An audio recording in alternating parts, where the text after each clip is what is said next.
काकतीय वंश के इतिहास पर सबसे प्राचीन प्रमाण तेलंगाना के कोडाद में मिली 1000 साल पुरानी तांबे की पट्टिका अभिलेख की मुख्य बातें।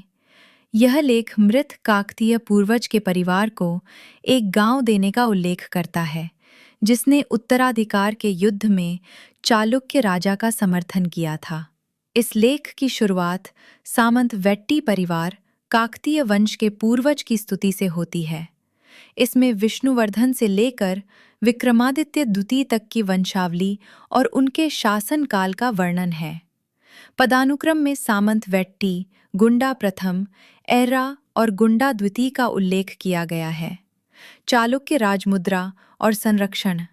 यह लेख विक्रमादित्य द्वितीय, चालुक्य भीम प्रथम और विजय महादेवी के पुत्र द्वारा जारी किया गया और उस पर चालुक्य राजसी मुहर अंकित है, जिसमें एक वराह सुअर और श्री त्रिभुवनमुकुश कथा का चित्रण है।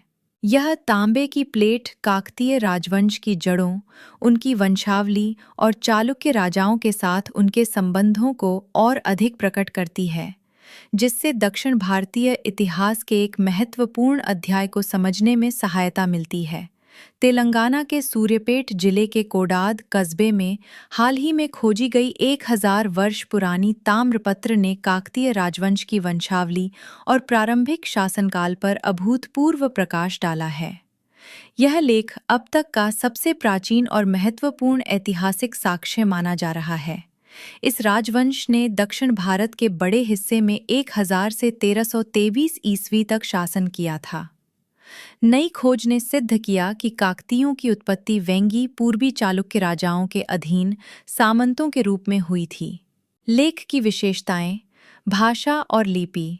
इस तांबे की प्लेट पर लेख संस्कृत भाषा में तेलुगु लिपि का प्रयोग करते हुए लिखा गया है। तिथि: यह लेख शक संवत 840 फाल्गुन बहु